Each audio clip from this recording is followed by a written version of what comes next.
Magandang araw! Ang dami sa atin naghahangad ng talento. Pero alam mo, madalas hindi talent ang nagdadala ng tagumpay. It's consistency. Yung araw-araw na maliit na hakbang, mas matibay kaysa sa biglaan lang na galing. Hello friends! Welcome back to the Voice of Hope podcast.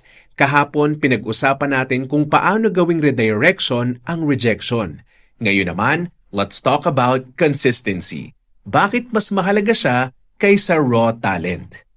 Sa voice acting industry, maraming sobrang gagaling. Ang lalaki ng boses, ang linis ng delivery, ang husay mag-interpret.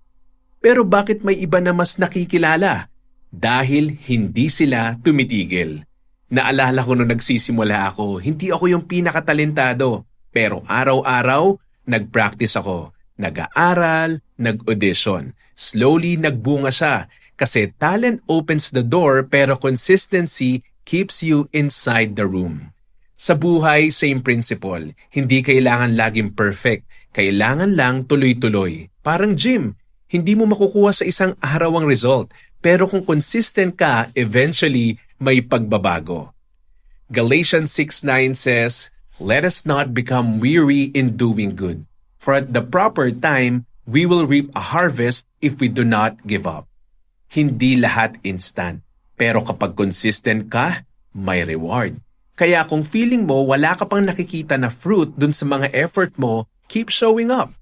God honors faithfulness more than flashes of brilliance. So remember, talent may impress people, but consistency transforms lives. Kung na-encourage ka today, share this with a friend na nangangailangan ng push para magpatuloy. And tomorrow, join me for Day 6, The Value of Rest. Oo, kahit sa hustle, mahalaga pa rin ang pahinga. Here's today's voiceover line. Consistency is the echo that turns small steps into lasting impact. Salamat and God bless you.